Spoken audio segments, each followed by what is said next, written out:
नमस्कार, स्वागत आहे तुमचं आपल्या आवडत्या यूट्यूब चॅनेलवर, जिथे आपण पुस्तकं वाचतो, त्यांचे सार ऐकतो आणि विचारांचं नवं दालन उघडतो.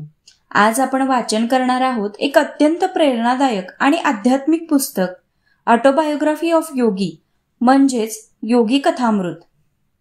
योगी कथामृत प्रकरण 5, गंधबाबांचे चमत्कार प्रदर्शन. या विश्वात प्रत्येक गोष्ट परिपक्व व्हावयास एका विशिष्ट ऋतूची जरुरी असते व प्रत्येक हेतू साध्य व्हावयास एक विशिष्ट वेळ यावी लागते. सॉलमनचे हे शहाणपणाचे शब्द माझे समाधान करू शकले नाहीत. घरातून जेव्हा मी बाहेर पडे तेव्हा मला माझा नियुक्त गुरु भेटतोय की काय हे मी आसपास धुंडळीत बसे. पण माझे शालेय शिक्षण संपेपर्यंत माझा मार्ग व माझ्या गुरुचा मार्ग हे एकमेकास भेटलेच नाही. अमरचे व माझे हिमालयातील पलायन आणि माझ्या आयुष्यात श्री युक्तेश्वरांचे झालेले आगमन, तो दिवस यामध्ये जवळजवळ 2 वर्षांचा काळ लोटला. या दरम्यानच्या काळात मला अनेक साधू पुरुष भेटले. गंधबाबा, शेरबाबा, नगेंद्रनाथ बहादुरी, मास्टर महाशय आणि सुप्रसिद्ध बंगाली शास्त्रज्ञ जगदीशचंद्र बोस. गंधबाबांशी माझा संबंध जो आला तो 2 प्रसंगाने, एक सुसंगत आणि दुसरा विनोदी. ईश्वराचे स्वरूप साधे आहे, बाकी सर्व गुंतागुंतीचे आहे. निसर्गाच्या या सापेक्ष विश्वात शुद्ध मूल्याची अपेक्षा करू नकोस. कालीमातेच्या मूर्तीपुढे देवळात मी जेव्हा शांतपणे उभा राहिलो तेव्हा माझ्या कानात हे वरील तत्वज्ञान सांगणारे शब्द हळुवारपणे गुणगुणले ऐकू येऊ लागले. मी पाठीमागे वळून पाहिले तर एक उंच व्यक्ती माझ्या समोर उभी होती. त्या व्यक्तीच्या अंगावरचे वस्त्र किंवा त्याचा अभाव हे ती एक भटकणारी साधू व्यक्ती असावी हे दर्शवित होते. माझ्या मनात विचारांचा गोंधळ उडालेला आहे हे तुम्ही बरोबर ताडले. मी कृतज्ञता दर्शवणारे स्मित केले. निसर्गाची ही 2 रूपे, भद्र व रौद्र, त्यामध्ये जो गोंधळ माजून राहिलेला आहे त्याचे प्रतीक म्हणजे ही काली माता. हिच्या ह्या स्वरूपाने माझ्यापेक्षा अधिक सुज्ञ माणसांना सुद्धा विस्मयात टाकलेले आहे. तिच्या या गूढ स्वरूपाचे फार थोड्यांना आकलन झाले आहे. शुभ व अशुभ यांच्या रहस्याने हे न सुटणारे कोडे प्रत्येक बुद्धिमत्ता पुढे स्फिंक्स राक्षसीसारखे उभे टाकलेले आहे. स्फिंक्स हे ग्रीक पुराणातील भयंकर प्राणी होते. स्फिंक्सचे डोके स्त्रीचे असून शरीर सिंहाचे व कुत्र्याचे असते व तिला पंखही असतात. हिची आख्यायिका अशी होती. हे कोडे सोडवता न आल्यामुळे पुष्कळांना अगदी थेबसच्या काळातल्यासारखा देहदंड सोसावा लागला आहे. एखाद दुसरी उच्च श्रेणीची व्यक्ती हा पराभव मान्य करीत नाही. तुम्ही अगदी खात्री झाल्यासारखे बोलत आहात महाराज. ज्ञान मिळवण्याचा अत्यंत दुःखदायक मार्ग म्हणजे जो प्रामाणिक आत्मनिरीक्षण करण्याचा आहे त्याचा मी दीर्घकाळापर्यंत प्रयोग केलेला आहे. आत्मनिरीक्षण म्हणजे स्वतःच्या विचारांचे निष्ठुर अवलोकन आणि समालोचन. हे मोठे कडक असून स्वतःची अस्मिता अगदी गदगदून हलवून टाकणारे आहे. अहंतेचा अगदी चक्काचूर होऊन जातो. पण असे हे आत्मपृथक्करण प्रामाणिकपणे केलेले गणितातील प्रमेयाप्रमाणे दृष्टी निर्माण करते. आमचे म्हणणे हे असे आहे, आम्हाला हे मान्य आहे किंवा हे अमान्य आहे नाही, अशा वृत्तीतून अहमन्यतेचा प्रादुर्भाव होतो व हे अहमन्य ईश्वर व हे सारे विश्व याबद्दल आपल्या स्वतःच्याच अशा काही वेगळ्या कल्पना बांधित असतात व त्याच ते खरे मानतात. आणि अशा उद्भट अपूर्वाई पुढे खरोखरी सत्य सुद्धा आपणहून नम्रपणे पडते. मी या चर्चेचा आनंद घेत होतो. मनुष्य जोपर्यंत अशा दंभापासून आपली मुक्तता करून घेत नाही तोपर्यंत त्याला हे सनातन सत्य समजणार आहे. जन्मजन्मांतरीच्या चिखलाने भरलेले हे मन संसाराच्या असंख्य मायाजालांच्या प्रत्याघाताने पुरेपूर भरून गेलेले आहे. मनुष्य ज्यावेळी प्रथमच अंतस्थ शत्रूशी झुंज घेतो त्यावेळी प्रत्यक्ष रणांगणावरील युद्धे फिकी वाटतात. हे शत्रू मर्त्य नसतात की ज्यांचा पाडाव अगदी खडखडून टाकणाऱ्या सैन्याच्या व्यूहरचनेने करू शकता येईल. मायावी वासनांचे हे शिपाई सर्वत्र वावरत असतात. त्यांना विश्रांती अशी कधी माहीतच नसते. माणसाला झोपेत सुद्धा ते सतावत असतात. त्यांची हत्यारेही तितकीच तीक्ष्ण असतात. असे हे शिपाई आपणा सर्वांचा नायनाट करायला टपलेलेच असतात. जो मनुष्य सर्वसामान्य अशा नशिबाला शरण जाऊन आपल्या देहांचा त्याग करतो तो मूर्ख होय. मग तो पौरोषीन, जड व तिरस्करणीय वाटणार नाही तर काय. पूज्य महाराज, या बांबावून गेलेल्या सामान्य लोकांबद्दल तुम्हाला सहानुभूती वाटत नाही काय? तो साधू क्षणभर शांत राहिला. सर्व गुण संपन्न असा अदृश्य परमेश्वर व एकही गुण ज्याच्या अंगी नाही असा डोळ्यांना दिसणारा मनुष्य, या दोघांवर सारखेच प्रेम करणे महाकर्म कठीण आहे. पण ते जितके कठीण आहे तितकेच त्याला पुरून उरणारे माणसाचे चातुर्य आहे. स्वार्थी विचारांच्या माणसांचा असा हा भ्रातृभाव. एका अर्थाने तरी या भ्रातृभावाचे पोकळपण निरर्थक व उघड दिसून येते. वर सांगितलेल्या समताभावाचा एकदा पुरस्कार केल्यावर मग आणखी नम्रतेची, आत्मघृणेची जरुरी प्रस्थापित करवायची. त्या नम्रतेचे रूप पुढे पालटत जाऊन तिची जागा अन्य बांधवावरील दया किंवा अनुकंपा ही घेते. ह्या सर्व आत्मवंचनेत रुतल्या कारणाने स्वतःची फसवणूक करून घेत असल्यामुळे संपूर्ण निरामयत्व करून देणाऱ्या आत्म्याचा कोणी शोध घेत नाही. प्रत्येक युगातील साधू संतांनी जगातील हे जे दुःख आहे त्याबद्दल अगदी आपल्यासारखाच अनुभव व्यक्त केलेला आहे. ज्यामध्ये माणुसकी अगदी कमी आहे असा मनुष्य दुसऱ्या जीवावर आलेल्या आपत्तीबाबत विशेष कदर दाखवित नाही, कारण स्वतःच्या दुःखापलीकडे जाऊन दुसऱ्यांचा विचार करायला त्याला मुळीच सवड नसते. साधू महाराजांचा चेहरा जो उग्र होता तो किंचित सौम्य दिसला. जो स्वतःचे अगदी तीक्ष्ण चाकूने आत्मछेदन करू शकतो त्यालाच फक्त विश्वव्यापी दया म्हणजे काय हे कळू शकते. अहंकार त्याला अगदी मोठमोठ्याने हाका मारून ओढून नेत असला तरी अशा अहंकाराच्या पंजातून त्याची मुक्तता होते. परमेश्वराची प्रीती साऱ्या जमिनीवर सारखीच फुलत असते. प्राणी शेवटी आपल्या निर्मात्याकडे दुसऱ्या कोणत्या कारणाकरता नाही तरी पण परमेश्वरा का हे अशी मनोवेदना त्याच्या कानी घालण्याकरता तरी वळतो. आणि मग दुःखाचे चटके बसले की मनुष्य शेवटी परमेश्वराकडेच धाव घेतो. खरे पाहता त्याची सुंदरता एवढी आकर्षक आहे की त्या कारणानेच मनुष्याने त्याच्याकडे धाव घ्यायला हवी. साधू महाराज व मी यांच्यातला असा हा संवाद कलकत्त्याच्या कालीघाट मंदिरात चालला होता.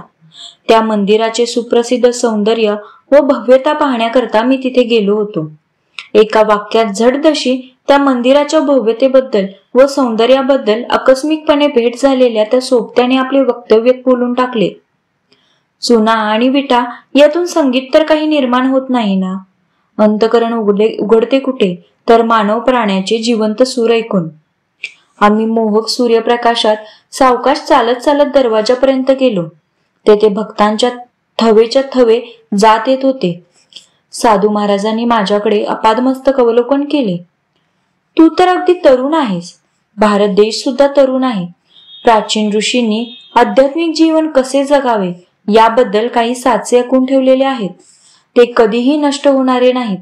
इतक्या पुरातन कालातील त्यांची सुप्ती वचने आजच्याही काळाला व संपूर्ण देशाला पूर्णपणे लागू पडतात. भोगवादाच्या कपट नाटकाच्या प्रभावाने त्यांचा साचा निरुपयोगी झालेला नाही की त्यात कोणत्याही तऱ्हेची कृत्रिमताही आलेली नाही. त्यातील शिस्तेचे नियम आजही भारत देशाला शिस्तबद्ध करू शकतील. सहस्रावधी वर्षांची गणिती गोंधळून गेलेले विद्वान पंडित करतात, पण वैदिक ज्ञानाचे मूल्य ह्या दीर्घ कालावधीत टिकून राहिलेले आहेत. हा तुझा वास आहे. साधू महाराज चांगलेच वक्ते होते. आदरभावाने नमस्कार करून त्यांचा मी निरोप घेत होतो. तेवढ्यात त्यांनी दूरदर्शनाचा एक चमत्कार करून दाखवला. तू जेव्हा इथून जाशील त्यानंतर तुला एका विलक्षण घटनेचा अनुभव येईल. देवळाच्या प्राकारातून मी बाहेर पडलो व इकडे तिकडे हिंडत होतो. रस्त्यावरचे वळण घेऊन पुढे चालू लागलो. तो अगदी जुन्या ओळखीचा एक मनुष्य अचानकपणे भेटला. तो म्हणजे असा होता की त्याने एकदा गप्पा मारायला सुरुवात केली की त्याला काळ वेळ याचे काही भार राहत नसायचे. मी तुझा फार वेळ घेत नाही. त्याने मला वचन दिले. आज इतकी वर्ष झाली आपल्याला भेटून. त्या अवधीत काय काय झाले ते सांगशील की नाही? काय गंमत आहे. फार वेळ घेत नाही पण म्हणतोय. मला आता गेले पाहिजे. पण त्याने आपल्या हाताने मला दाबून धरले व माझ्याकडून तो हकीकत बदवू लागला. गंमत अशी, माझ्या मनात विचार आला, हा जणू खादाड लांडगा आहे. मी जितके जास्त सांगे तितके अगदी अशाळभूतपणे आणि आदाशासारखे त्याला जास्त जास्त ऐकायचे होते. मनातल्या मनात मी कालीमातेची प्रार्थना केली, याच्यापासून मला एकदाचा व्यवस्थितपणे सोडू. नंतर एकदम माझा सोबती तेथून निसटला. मला हायसे वाटले की सुटलो बाबा याच्या तावडीतून. नंतर दुप्पट वेगाने मी पुढे चालू लागलो. मनात भीती ही की हा आमचा गप्पिष्ट मित्र मला पुन्हा गप्पात अडकवायचा. इतक्यात पुन्हा पाठीमागे जोराने पावलांचा आवाज येऊ लागला. मी आणखी वेग वाढवला. पाठीमागे वळून पाहण्याचे मला धाडस होईना. पण इतक्यात या आमच्या दोस्ताने मला गाठलेच. माझ्या खांद्यावर हात ठेवून तो म्हणाला, मी तुला गंधबाबांचे सांगायला विसरलो. ते येथे जवळ शेजारी राहतात. त्याने काही यार्डाच्या अंतरावरचे एक घर दाखवले. त्यांना जरूर जाऊन भेट. मोठी विलक्षण व्यक्ती आहे. तुला काही एखादा विचित्र अनुभव येईल. बरे, मी जातो. नमस्कार. आणि नंतर स्वारी प्रसार झाली. कालीघाट मंदिरात जो साधू मला भेटला त्याचेही वर्णन असेच होते हे माझ्या चटकन ध्यानात आले. माझ्या मनात कुतूहल निर्माण झाले. मी त्या घरात शिरलो व एका मोठ्या दिवाणखान्यात जाऊन पोहोचलो. बरेच लोक तेथे बसले होते. पौरात्य रिवाजाप्रमाणे नारिंगी रंगाचे एक जाजम जमिनीवर अंथरलेले होते. एकदम एक गंभीर संदेश माझ्या कानावर आला. व्याघ्रांबरावर आसनस्थ असे गंधबाबा तुम्हाला दर्शन देतील. कोणत्याही वासहीन फुलाला ते कोणत्याही फुलाचा नैसर्गिक सुगंध देऊ शकतील, किंवा कोमजलेल्या कळीला ते टवटवीत करू शकतील, किंवा कोणाच्याही शरीरापासून आल्हाददायक असा सुगंध उत्पन्न करू शकतील. मी त्या बाबांकडे सरळ रोखून पाहिले. त्यांची ही नजर चटकन माझ्याकडे वळली. ते अंगाने स्थूल होते व त्यांना दाढी होती. वर्ण काळा असून त्यांचे डोळे मोठे व चमकदार होते. बेटा, आनंद झाला मला तुला पाहून. काय पाहिजे तुला, बोल. तुला काही सुगंध पाहिजे काय? कशा करता? मला त्यांचे बोलणे जरा पोरकट वाटले. सुगंधाचा वास घेण्याचा चमत्कार अनुभवण्याकरता, चमत्कारपूर्ण मार्गाने सुगंधाचा आनंद अनुभवण्याकरता. सुगंध निर्माण करता ईश्वराला बोलवायचं? त्यात काय झाले? ईश्वर सर्व सुवासिक पदार्थ निर्माण करतो. होय, पण तो पाकळ्यांच्या नाजूक शिशीमध्ये सुगंध तयार करतो, उपयोगानंतर त्यांना फेकून देण्यासाठी. तुम्हाला फुल निर्माण करता येईल काय? होय, येतील. पण माझ्या छोट्या मित्रा, मी बहुशा सुवासच निर्माण करतो. मग सुगंधी कारखान्यांना काही काम राहणार नाही. मी काही त्यांच्या धंद्यात व्यत्यय आणत नाही. माझा हेतू फक्त परमेश्वराचे सामर्थ्य दाखवणे एवढाच आहे. पण महाराज, परमेश्वर आहे हे सिद्ध करायलाच पाहिजे का? तो प्रत्येक गोष्टीत सर्वत्र चमत्कार करून दाखवित नाही काय? होय, पण आपण सुद्धा त्याची अमर्याद विविध प्रकारची निर्माण शक्ती थोड्याफार प्रमाणात व्यक्त करून दाखवू नये काय? ही विद्या साध्य करायला आपल्याला किती दिवस लागले? 12 वर्ष. पारलौकिक पद्धतीने सुगंध निर्माण करावयास 12 वर्षे. याचा अर्थ असा की महाराज, या विद्येत तुम्ही 12 वर्षे निरर्थक खर्च केली. अहो, हे सुगंध फुलवाल्याच्या दुकानात जाऊन काही पैसे खर्च करूनही मिळवता येतात. फुले कोमजवयास लागली की त्यांचा सुगंधही जातो. सुगंध तर मृत्यू बरोबरही जातो. ज्यामुळे फक्त शरीरास आनंद वाटतो त्याची मी वासना का धरावी? अहो तत्वज्ञानी, तुमचे बोलणे मला आवडते. आता तुमचा उजवा हात पुढे करा. साधू महाराजांनी आशीर्वाद देण्याचा अभिनय केला. आता कशाचा सुवास पाहिजे तुम्हाला? गुलाबाचा. बर, तसा मिळेल. आणि त्याबरोबर माझ्या हाताच्या मध्यबिंदूमधून एकदम गुलाबाच्या वासाचा आल्हाददायक सुगंध हवेत भरून गेला. मला आश्चर्य वाटले. मी स्मित केले व जवळच्या फुलदाणीतून एक अगदी वास नसलेले मोठे फूल हातात घेतले. या वासहीन फुलाला चमेलीचा वास येईल काय? बर, तसा मिळेल. आणि एकदम त्या फुलाच्या पाकळीतून चमेलीचा वास येऊ लागला. किमया करून दाखवल्याबद्दल मी त्या साधूचे आभार मानले आणि एका शिष्याजवळ जाऊन बसलो. त्या शिष्याने मला सांगितले, या गंधबाबांचे खरे नाव स्वामी विशुद्धानंद असे आहे आणि त्यांना एका तिबेटी योग्याने पुष्कळशा असे योगसिद्धी दिल्या आहेत. त्याने मला अगदी खात्रीपूर्वक सांगितले, त्या तिबेटी योग्याचे वय 1,000 वर्षाहून अधिक आहे. आणि अशा त्याचे हे शिष्य गंधबाबा, तुम्ही आता जसे पाहिले तसे साध्या पद्धतीने नेहमीच काही वासाचे चमत्कार करून दाखवित नाहीत. त्या शिष्याच्या बोलण्यात आपल्या गुरुबद्दलचा अभिमान अगदी उघडा दिसून येत होता. त्यांची चमत्कार करून दाखवायची पद्धत ज्या तऱ्हेचे लोक त्यांना भेटायला येतात त्यांच्या आवडीनुसार असते. त्यांचे चमत्कार म्हणजे अजब आहेत. त्यांच्या भक्तामध्ये कलकत्त्याचे पुष्कळसे अगदी बुद्धिवती असे सुशिक्षित लोक आहेत. मी मनात म्हटले, अशा सुशिक्षित भक्तांच्या संख्येत माझी आणखी भर पडू नये. जो गुरु अगदी शब्दाशा किमया करून दाखवतो असा गुरु मला आवडत नसे. गंधबाबांना नम्रपणे नमस्कार करून मी निघालो. रेंगाळत रेंगाळत घरी आलो व आज दिवसभर घडून आलेल्या 3 विविध प्रकारच्या घटनांबद्दल विचार करू लागलो. आमच्या घरातील दारात जो मी प्रवेश करतोय तो माझी बहीण उमा मला भेटली. तू आता काय अगदी फॅशनेबल होत चालला आहेस, अत्तर वगैरे लावून. मी काही बोललो नाही, फक्त माझ्या हाताचा वास घे म्हणून खून केली. काय गुलाबाचा अगदी मस्त वास आहे. इतका तीव्र वास कधी नसतो, पण वास अगदी असाधारणपणे तीव्र आहे हे जाणूनच मी ते पारलौकिक सुवासाने भरलेले फूल तिच्या नाकापुढे सावकाशपणे धरले. हा हा, चमेली, मला आवडते खूप. तिने ते फूल आपल्या हातातून ओढून घेतले. तिचा चेहरा जरा गोंधळल्यासारखा दिसला, कारण ज्या फुलाला काही वासच नसतो हे तिला माहीत होते, अशा फुलातून ती वारंवार चमेलीचा सुगंध घेत होती. त्यावरून माझा संशय दूर झाला की गंधबाबांनी माझ्यावर मोहिनी टाकून मला एकट्यालाच त्या फुलाचा वास घेता यावा अशी किमया काही केली नव्हती. त्यानंतर माझा एक मित्र अलकानंद याच्याकडून मला असे कळे की गंधबाबांना अशी सिद्धी अनुकूल आहे. मला वाटते तशी सिद्धी विश्वातील असंख्य क्षुधातूर लोकांना प्राप्त झाली तर किती चांगले होईल. अलकानंदाने मला पुढे सांगितले की बर्दवानला गंधबाबांच्या घरी मी गेलो होतो. त्यावेळी 100-1 पाहुणे तेथे आले होते. मोठाच उत्सव समारंभ होता, कारण योगी महाराजांची तशी ख्याती होती की नुसत्या हवेतून ते जड वस्तू काढीत. मी हसत हसत बाबांना विनंती केली की काही मोसंबी काढून दाखवा. त्यावेळी मोसंब्याचा मोसम नव्हता. त्याबरोबर त्यांच्या समोरील केळीच्या पानावरील लुची म्हणजेच पुऱ्या हळूहळू फुगून प्रत्येक पुरीची एक सोललेली मोसंबी तयार झाली. त्यापैकी एका मोसंबीची मी भीतभीतच चव घेतली, पण ती खूप स्वादिष्ट होती. पुष्कळ वर्षानंतर गंधबाबा अदृश्यातून दृश्य कसे निर्माण करीत हे मला अंतर्ज्ञानाने समजून आले. परंतु खेदाची गोष्ट अशी आहे की ही पद्धत या जगातील असंख्य क्षुधातूर लोकांच्या आवाक्या पलीकडील आहे. स्पर्श, रूप, चव, श्रवण व गंध या विषयांच्या ज्ञानेंद्रियांनी निर्माण केलेल्या सगळ्या प्रेरणा इलेक्ट्रॉन व प्रोटॉन यांच्या स्पंदनातील कमी जास्त फरकामुळे उत्पन्न झालेले असतात.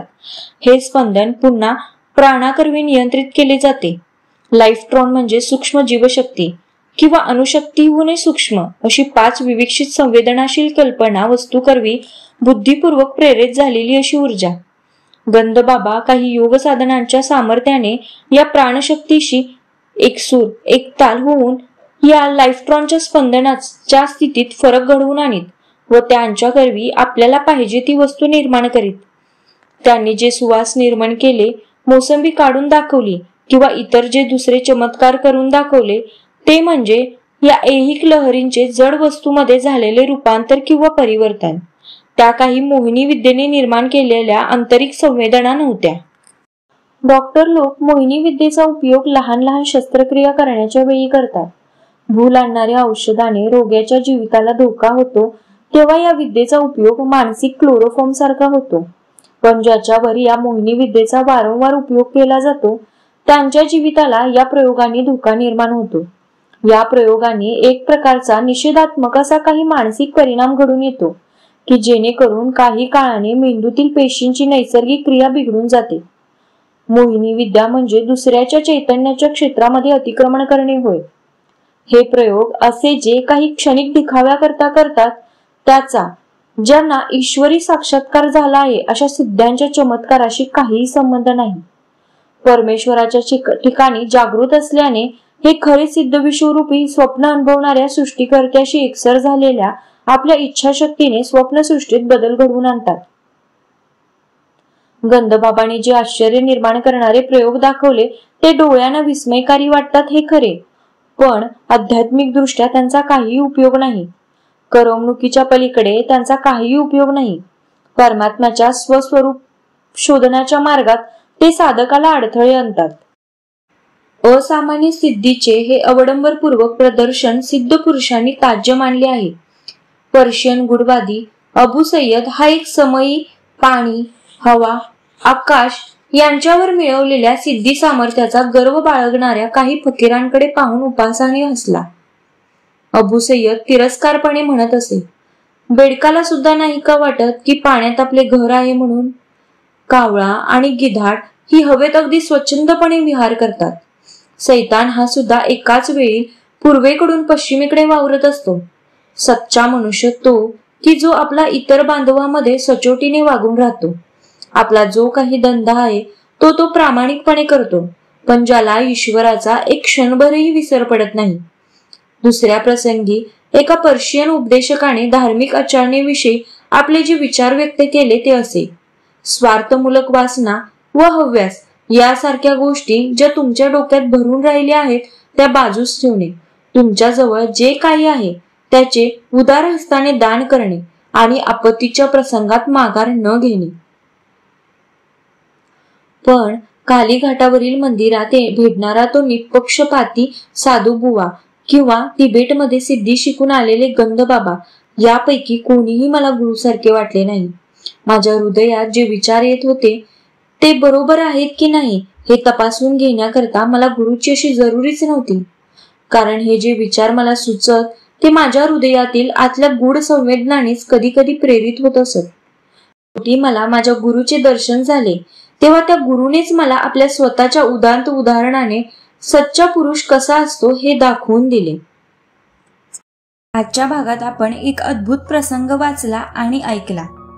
जर तुम्हाला ही ऑडिओ बुक आवडली असेल तर नक्की लाईक करा, शेअर करा आणि पुढचा भाग ऐकण्यासाठी चॅनेलला सबस्क्राईब देखील करा.